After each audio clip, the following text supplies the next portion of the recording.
Right now, President Trump is in Tokyo, where he will meet with Japan's emperor later this morning, ahead of a meeting with Chinese President Xi Jinping on Thursday. The commander-in-chief is also expected to finalize a TikTok deal while overseas.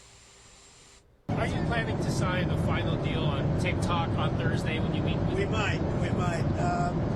That'll be one of the things we're discussing. Somebody reported it's been approved recently. I mean, we got an original approval from President Xi. I expect we'll have an approval, but I'd rather wait till a couple of days to let you know. Is it part of the grand deal coming together? No, but it's something we're going to talk about.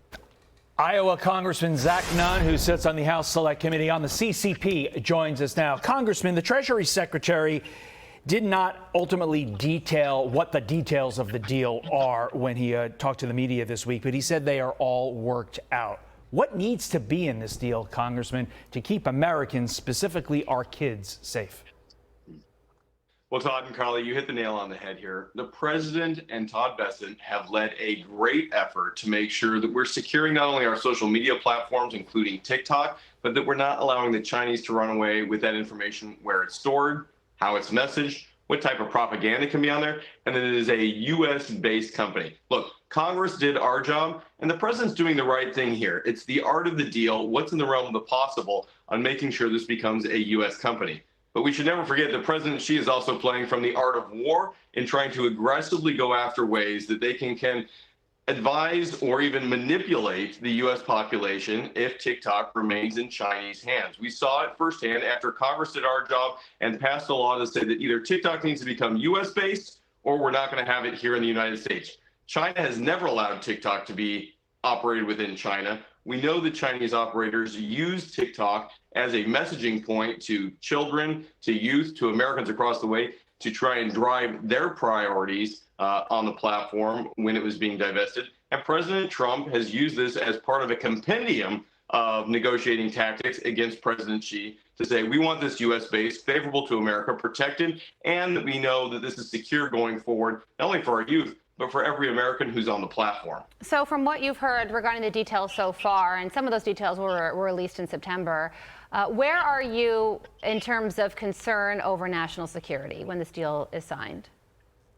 Yeah, Carly, so I have a very big concern here that the data itself is owned and retained by the United States, that the Chinese Communist government does not have access to either manipulate or operate that. And it comes as part of a bigger conversation here. We need the rare earth minerals that China has kept a chokehold on for all of our operations, whether that's one of the million iPhones a day that were being produced in China to advanced weapon grade systems. This is all part of a bigger conversation. And look, I'm here in Iowa. I think the president's done a fantastic job of building coalitions and allies so that we can do everything from keeping TikTok in the United States to being able to sell soybean, beef, corn to allies that surround China. This is forcing China to come to the table and be a real actor here. China has a bad history in intellectual property theft, everything from our weapon systems down to small businesses right here in the Midwest. Stealing, proliferating them, and then replicating them is the Chinese way. We've got to make sure here in the United States we have a TikTok that is owned and operated,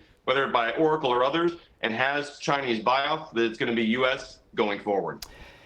We would be remiss if we did not ask you about the government shutdown as a sitting congressman. Going into day 27, SNAP benefits expected to end on Saturday. Do you think the ending of SNAP benefits really puts pressure on Democrats because their constituents are then going to really hammer Democrats to end this shutdown? Or is it the other way around? Is it Republicans that are really going to face the pressure from their constituents this week?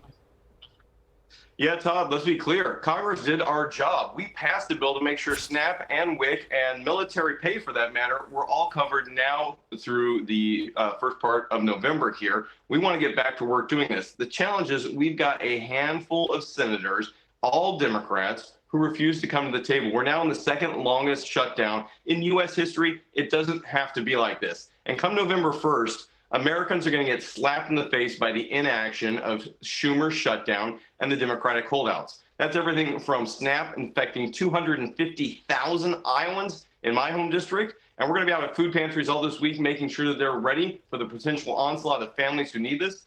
But it also means that the millions of military members who may not get their pay, including 2,000 Iowa Guardsmen who I've served with, who are forward deployed right now, may not be paid for their service. It's unacceptable, and it falls squarely on the hands of the Democrats who refuse to come back to the negotiating table and get this government open. We can have long-term conversations, but the first thing we need to do is make sure that women with independent children, families that depend on SNAP, and military members and critical federal employees get their paycheck. They've earned it. They deserve it. Congressman Zach Nunn, we appreciate your time this morning. Thank you for joining us. I'm Steve Doocy. I'm Brian Kilmeade. And I'm Ainsley Earhart. And click here to subscribe to the Fox News YouTube page to catch our hottest interviews and most compelling analysis.